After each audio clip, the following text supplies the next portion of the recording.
We have a joke in our family about putting our high heels on if we're...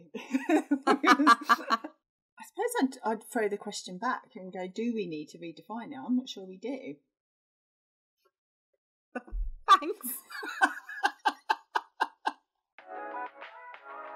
Welcome to How to Take the Lead, the podcast where we challenge the myths and stereotypes of what it means to be a leader today and help you to succeed in post without compromise.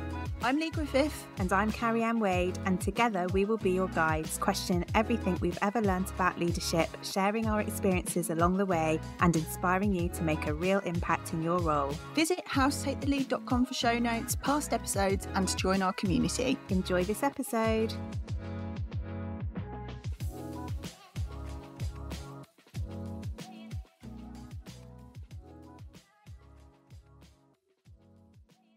Hello and welcome to this episode of How to Take the Lead. Hello, Lee. I just jumped in there. I was going to get really formal then and go for those people who don't. But of course, people listen all the time. They know who we are. And I was about to say, I'm Carrie-Anne and I'm here with the lovely Lee. And I am. So Lee, how are you? I'm good. I'm really good. Yes. Good. Yeah. And energising week so far. I'm notioning my way through life. Of course you are. I love it. You've got an app for every occasion to help keep you organised. You try to get me on the app wagons as well, and I do well for a bit, and then knowing my personality type fade away until you G me back up. But yes, Notion is our new favourite app for this podcast series, which is very exciting. If Notion would like to sponsor an episode, please feel free. They happen to be listening. I wanted to say, fabulous blouse you have on there, Lee. Loving it. Ditto. Pop of colour for you. Yours is, I feel like you're really going, you've got the 1920s vibe going. The little bob and the fringes back. But also the pattern and the little scallopy edge. That's the word I was trying. And this only makes any sense if you're watching this on YouTube. Of course, if you're listening to us on the podcast, we've done really poorly in our description there of anything that we're wearing. So you can't picture us, but I'm sure you would have spotted us on socials because there'll be some post there about this episode. So you'll get to see what we're wearing, and what a lovely surprise you'll have if you see that after you've listened to the episode. Anyhow, we are not here today to chat fashion, clothes, any of that kind of stuff. We are here to tackle a subject that I feel like we have touched on in different ways, shapes and forms over other episodes of How to Take the Lead, but I'm not sure we've ever really tackled it head on. And we've obviously made some assumptions that people listening to this podcast are listening because they are either leaders already or they are aspiring leaders of the future. Totally distracted now by Lee's amazing looking drink. What is that delight? I'm totally on the iced coffee, protein coffee bandwagon here. For a moment I thought you were having some sort of cocktail that I wasn't in on the action with, and I was about to get absolutely massive FOMO. Sorry listeners, totally distracted. Viewers will have obviously seen the delightful drink that Lee's been supping. Where was I at? So we have assumed that people listening to this podcast have some level of desire to be a leader in the future, or they are in some sort of leadership position now. But I'm not sure we've ever really just asked, is leadership for you? So I wanted us to kind of just have a conversation about that in this episode, if that's all right with you, Lee, today. Yeah. I think we've talked before about drivers and motivation maybe to lead, and also how to be motivated as a leader. But I guess I just wanted to know a bit more about why people might want to be leaders. And I thought actually maybe that would be a good interview question, and one that I've never actually had myself. But I thought, I'm surprised I've never been asked, why do you want to be a leader here? So I'm going to note that down for any future interviews that I'm doing for myself. And it might be that you are aspiring to be that leader, but it's also a relevant question, I think, if you've been a leader for a while, questioning why you want a leadership position, why you're putting yourself out there in that leadership space. So before we get into the real meat of it, I thought it might be interesting and helpful for listeners to hear a little bit about our own motivations. So I'm going to put you on the spot, not because I am interviewing you for a job, Lee, but I wondered what your motivation was to move into that leadership space, Lee, and whether you could tell us a bit more about that to just get us off and set the context for the conversation.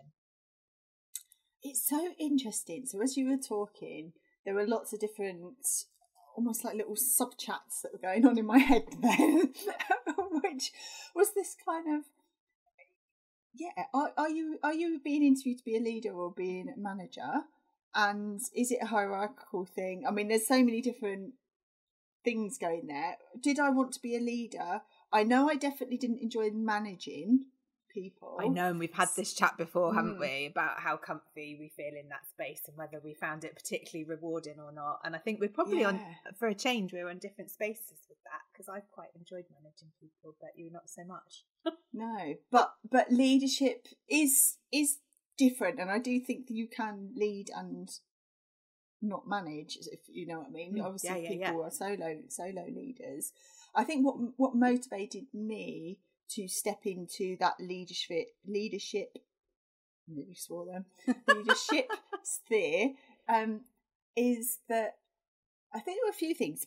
One, I definitely wanted to show the strategic importance of the function, and so be a leader in my professional area within my organisation and beyond my organisation. And maybe we'll touch on this a bit later, because I think sometimes you can be a leader in your field and not necessarily a leader in your organisation, and they're two different things. I wanted to be part of a change and make a difference. Absolutely, that drove me. I didn't necessarily always like what I was seeing at the top, and I think it was the red-headedness in me was that I want to get in there and try and make a difference. And I think that was also what drove me to join the types of organisations that I joined, rather than just doing PR in a sales marketing kind of focused organisation. But I'm going to be realistic and honest. I was very ambitious and I wanted to be a young director. I definitely wanted the money that came with more senior roles. And so it wasn't I wasn't as purist of, I want to be a leader because I want to do great things and let's join hands and sing songs. I wanted some of the perks that came with the hierarchical leadership power, I suppose. And I don't think we should ever be ashamed to say that, because it feels like we say that sometimes with a bit of like, ooh, and I know we've had conversations before about knowing your worth and pay, particularly in the space where we feel like equal pay or non-equal pay is an issue. But I don't ever think we should shy away from the fact that we are motivated by things other than that altruistic sense of doing good for others. So I know it sometimes feels awkward to say it, doesn't it? But actually being motivated by the desire to earn more money to afford a lifestyle that you want to have, for example, isn't always a bad thing. So so I think kudos and appreciate your honesty in that space. Absolutely. But I think that's also where the management versus leadership thing comes in, because particularly when we look at hierarchy and all of that, because it was a case of I could go into a more senior management position to be paid more. Yeah, I was probably in a leadership space before I was in that senior management space. Interesting.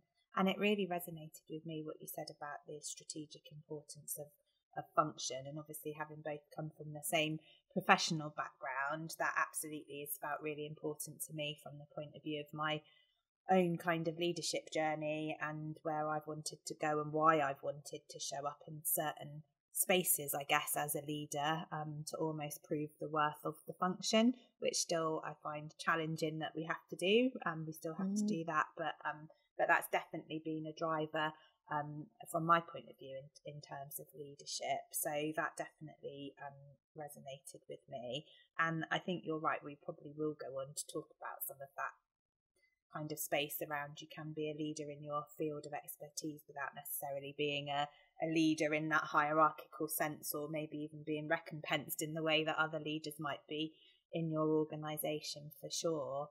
I guess for me, from my point of view, there was something about wanting to have an impact for others, and that's something that's definitely been a driver for me, not just in my kind of work career but life in general. Like I honestly get pleasure out of seeing other people achieve and being able to be part of that support team, if it were to kind of like help people to do that. So definitely there was something for me in believing that being in the leadership space would enable me to have more impact for others, to push and stretch other people to achieve their goals, but also to push and stretch myself a bit as well, I think. And I think we've talked about this before, Lee, but I hadn't necessarily seen that many people like me in leadership roles early in my career.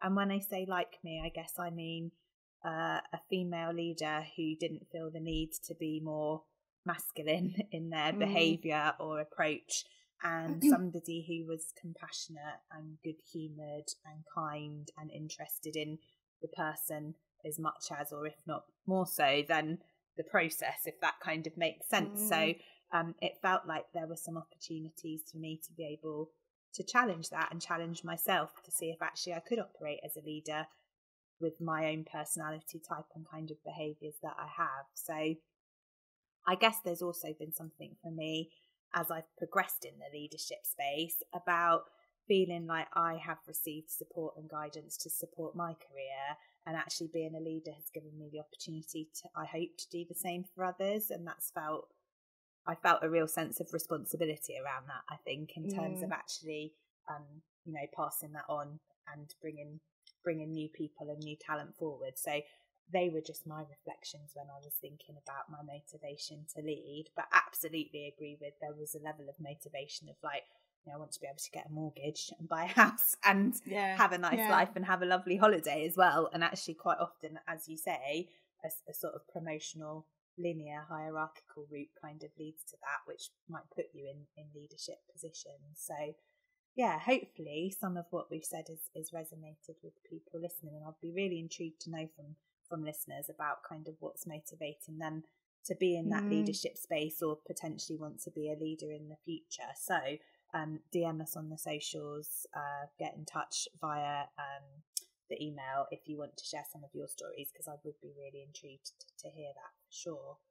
So it's interesting because my second question, without actually knowing where some of your journey and your experience was going to take us, was around that bit about promotion and that hierarchical kind of approach to leadership. And both of our own stories have got some of that in there, being in more senior positions, like climbing that linear ladder. So I guess the first part of my question is, do we feel that kind of leadership is too focused on that hierarchy and maybe that striving to get to the top? Is that still a thing in the leadership world, do you think, Lee? I think it is. I think if you look at it from an organisational view, then yes, people see it as from a hierarchical, whether you cut it at a certain pay grade or a certain job title or whatever, there is still a cadre of people in an organisation that they will see as their top leaders, senior leaders, whatever, regardless of whether those individuals see themselves as leaders or not. And I reflect on when I was in my corporate life and we did a leadership development program with people who were of a certain banding and higher. We used to ask that question of, who in the room sees themselves as a leader, to get a gauge. And it was really interesting. Not that many people did, yet probably because of their positional power, the organisation, certainly the board would have seen these people as leaders because they had position and influence, and they were setting direction and all of that kind of stuff. But the individuals, the vast majority, didn't see themselves in that role as leader. So I do think it's a really interesting, nuanced organisation versus person perspective. Absolutely, and we've talked before as well, haven't we, about how comfortable people are as identifying as leaders. So they might be very comfortable to identify by their job title, which potentially might be a very senior one, director of, head of, whatever that job title might be, is easy to say, but it seems more challenging in some respects for people to say, I'm a senior leader in this organisation. And I don't know whether that's about perhaps the perceived level of accountability that comes with being a leader versus being a maybe it's back to that point about leader versus manager, senior manager in your profession. Like maybe that feels less of a big responsibility and burden on your shoulders. I don't know, but I have noticed that people struggle to kind of talk about themselves a lot as leaders, even though they are in what would be perceived to be senior leadership positions. So unless they think it's implied by their job title. True. And so they don't feel, they don't want to do the because like you say, it's putting your high heels on and like maybe being a bit show offy. But so there's so much in that, isn't there? And it's back to your point about often there's something about person versus position that doesn't necessarily always align, perhaps. Yeah. And I think there's something about, if we look at it from an individual perspective, I think whether you see yourself as a leader or not probably also goes back to what you see as your purpose and the intent of what it is that you're trying to do. So some people just want to do that job because of what they get from the job, whether it's pay, convenience or whatever. Some people go into a job because they want to make change. They've got that talk of that fire in the belly, they've seen an injustice, they want to make something happen. They want to show up as a specialist in their area and excel in what it is they do. Sometimes it's really complex and it's a mismatch of all of those things. So I think probably that sense of, do I feel like I'm leading others and I'm setting direction and all of that probably comes down to what's my purpose and my intent at the end of the day. Yeah, and we do discuss that a lot, don't we, about being clear on your purpose as a leader and that being really important. So you've touched on this. Sorry, Lee, you're going to say something. Well, I was going to say, does it matter? Well, I'm just about to ask you a question Sorry. little bit like that around whether or not it matters. I guess more linked to the conversation we've had about being an expert in your field versus being in a hierarchical position of power in your organisation. So I wanted to explore with you exactly that. Can you be a leader in a different way, and can you be a leader without that kind of linear ladder climb to sort of positions of what we perceive to be authority? So we have talked about being experts in your field, voices that other people respect and listen to. So I guess you've already started to explain some of that. Is that possible? Is it possible to be a leader without having that kind of job title / position of power in your organisation? Yeah. I asked such a good question there, didn't I? Yes, it is, Carrie Ann. Thanks, moving us on. So I think it depends on whether you are wanting to be clear in defining yourself as a leader, or is leadership something that others define you by? And interesting. And is it a case of a leader is someone that takes people with them, has vision and all that. So you don't need to necessarily have positional power. We did that power episode where we talked about all the different types of power you might be able to utilise as a leader. And I suppose each of those, if you do utilise them, shows leadership in one way or another. So I think there is, we even know if you are trying to make change happen in your organisation, you go to people who are able to influence, who are able to inspire, who are able to take people with. They won't necessarily be the department heads, they won't necessarily be the most senior directors in that hierarchical sense, but they will be the people who might have the ear of those that are likely to challenge the change, or they might be the ones who just have a great energy about them and will go get and let's do it kind of attitude, and that's who you want around you. And all of those are leadership qualities. So I don't think this is a clear cut one. No, and it is that point, isn't it, whether you are intending in your actions to position yourself in some sort of leadership role, regardless of, as you say, whether or not that's recognised by what your actual job is in the organisation, or whether or not that leadership is almost being thrust upon you because other people see you as a trusted person whose guidance they want to take, whose footsteps they want to follow in, however we want to describe that. And sometimes you might have the perfect mix of both of those, and I guess sometimes it's one or the other. I guess the challenge comes if you are intentionally trying to position yourself as a leader, but actually other people don't see you as one, then actually are you? And I think my answer would be no. Like, it may be by self-defined title, but not by actual action. So that is quite interesting. And in response to the last question, you talked a lot about those personal drivers that you might have to want to be a leader, whether that is, the fire in your belly to make a change, to make difference to people, whether there's a very specific agenda that you want to be known as the expert in because you're interested in that space. And I guess, well, we would all love to be completely altruistic and about the greater good. I was just wondering if you're one of those leaders somewhere who isn't getting the recompense because they're not in a defined leadership role in an organisation. I mean, what is the reward for you in that space as a leader? Why would you be showing up there?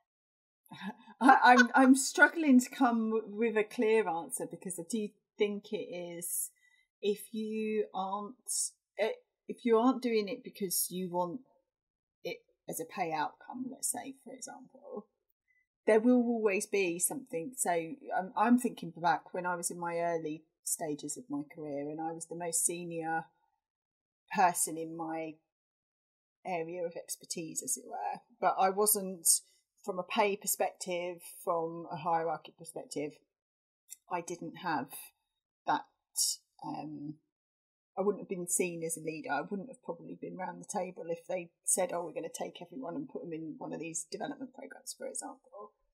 But I had influence, and I was able to demonstrate my expertise because I was the only one with that knowledge and understanding, and got in front of the people that it mattered. So for me, I was able to demonstrate leadership in my area. I was able to influence what some of the senior leaders were doing, even though I wasn't a senior leader myself. That was the outcome I was seeking. I wanted that strategic impact. I wanted them to take my area seriously. And I think that's a really interesting point to cover. And I guess as a slight aside, I have actually had a couple of recent conversations and talking about, as we did at the start, trying to prove the strategic importance of our own function, where I have had conversations with people who say exactly your point. I was the most senior communicator in my organisation, or I am that.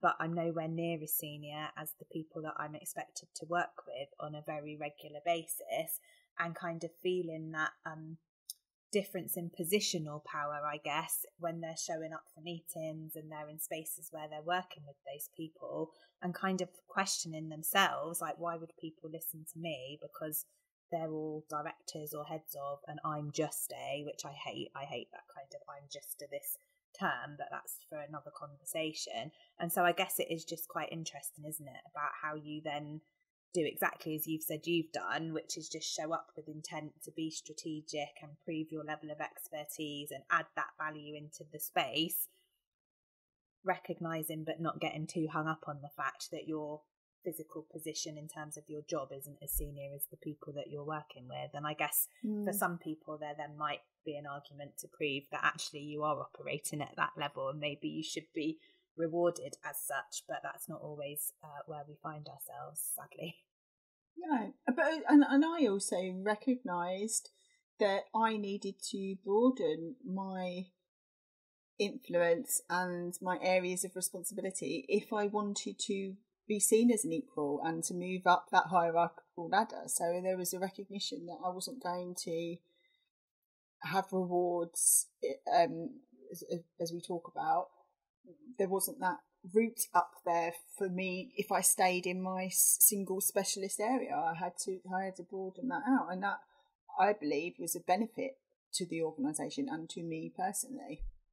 That's why I can get a bit, when people get hung up on we need this title at this level, because that isn't what we're striving for. Yeah, absolutely. Thank you. That's really, really helpful, I think, and leads a little bit on to the next question for me. When you are in a predefined leadership position, there are deliverables that you will be expected to kind of work on around accountability and performance. But again, that's very much about being in a sort of gifted leadership position in an organisation that has a job title. And we've talked about leaders not always needing to be in those senior positions in an organisation to actually be seen as a leader or operate as a leader. So do we need to define what we mean by leadership? Because clearly no one size fits all. Or, how do we start to have those conversations to make leadership less about being the person at the top of the organisation all the time? I'm not sure we need to redefine what leadership is. I think the lens of which we talk about hierarchy and leadership is just one element of it. But I think when people describe what leadership is to them, that's when you see the variety. And very rarely when people describe what leadership means to them, do they actually reference hierarchy? So I think it's something that we perhaps impose in our view of, particularly again, this organisational versus person view. But I think when you boil it down to what do the person on the street or the person in your organisation, when you say who's a leader, what does good leadership look like, they'll give you values and qualities and attributes. They don't say, oh, it's the chief executive or the whatever. Yeah. So I'm not sure we do need to redefine it. For me, I think I like to talk about this impactful leadership. So yes, you might be a leader in your title or the type of power you have, but if you're not having the right impact, then you're perhaps not seen as a leader in my eyes. So I think that's the key. Whether you've got the vision and you can take people with you, whether you build trust, whether you live your values and act with integrity, whether you communicate well and engage and all of those kind of things, those are the leadership qualities that people will reference when they talk about what good leadership looks like. And so I guess I bring it back to that point and maybe rephrase the question that was the theme of this episode. So we asked, is leadership for you? And we've kind of talked about, it doesn't have to be about the position you have in the organisation.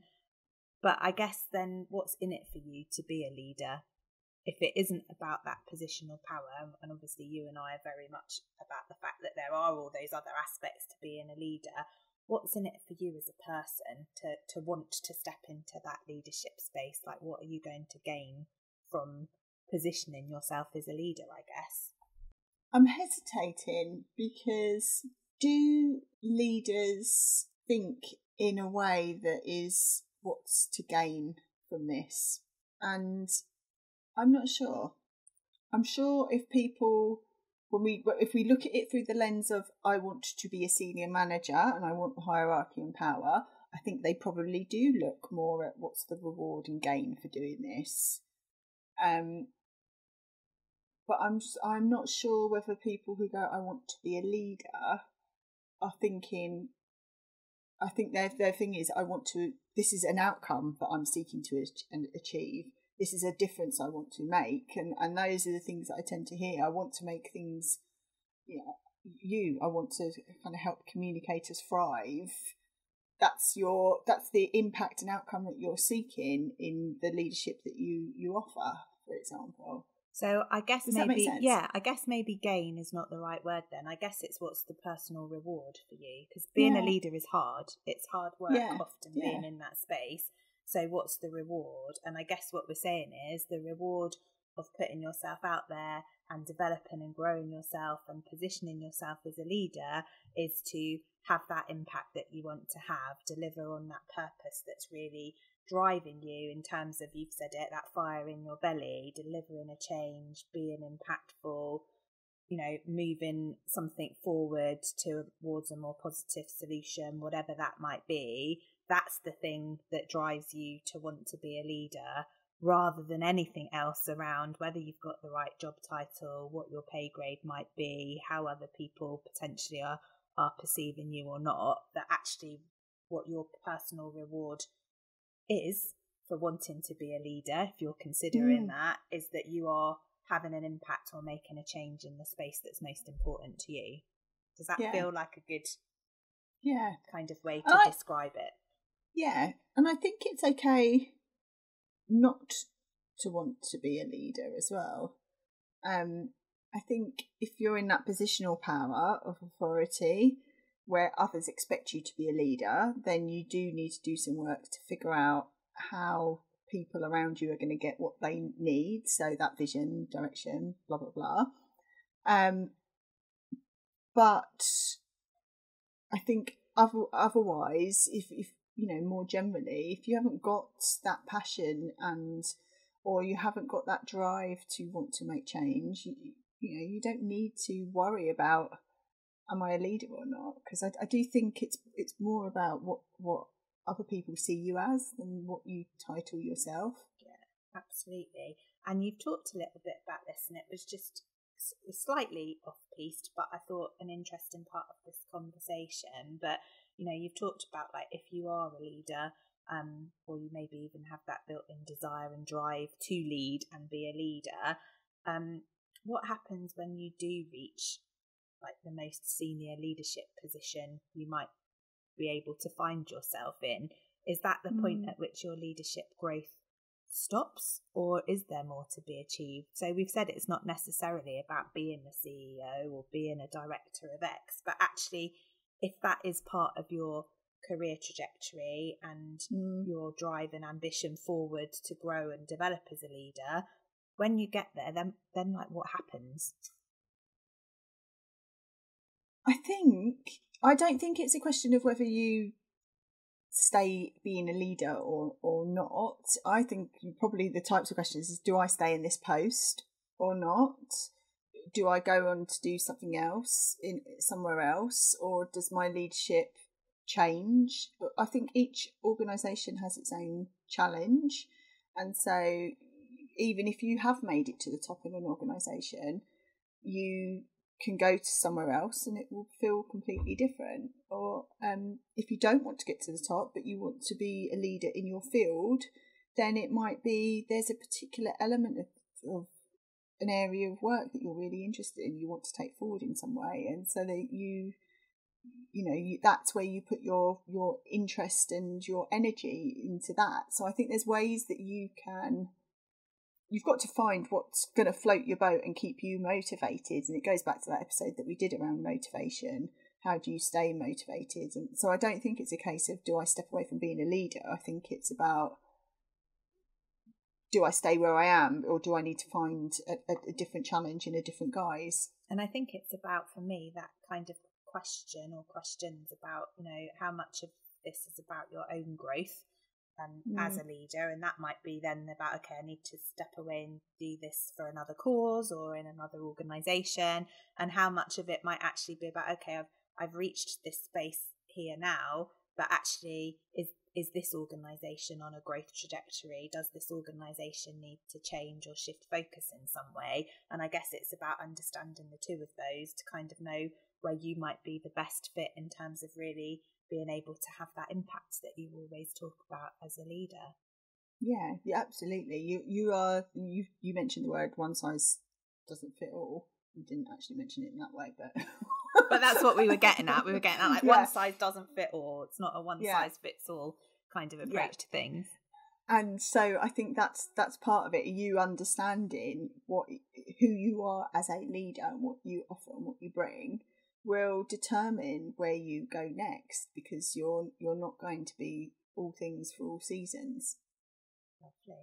I like that. I love the little frown you did. That does make sense, by the way, in case you were wondering if you'd thrown a Leism into the mix at that point. I did, so, yeah. So if our sort of conversation and debate hasn't put people off wanting to be in that leadership space, and we're assuming that people might be asking the question of themselves about whether leadership's for them, I guess it feels like we've got to that time in the conversation where we might want to give some practical advice or tips to people. So, and it doesn't have to be one, I've said one, but it might be more than one, Lee. But what one action do you think that people could take away from having listened to this conversation to consider in terms of whether they want to step into or stay in that leadership space and determine whether leadership is for them or not?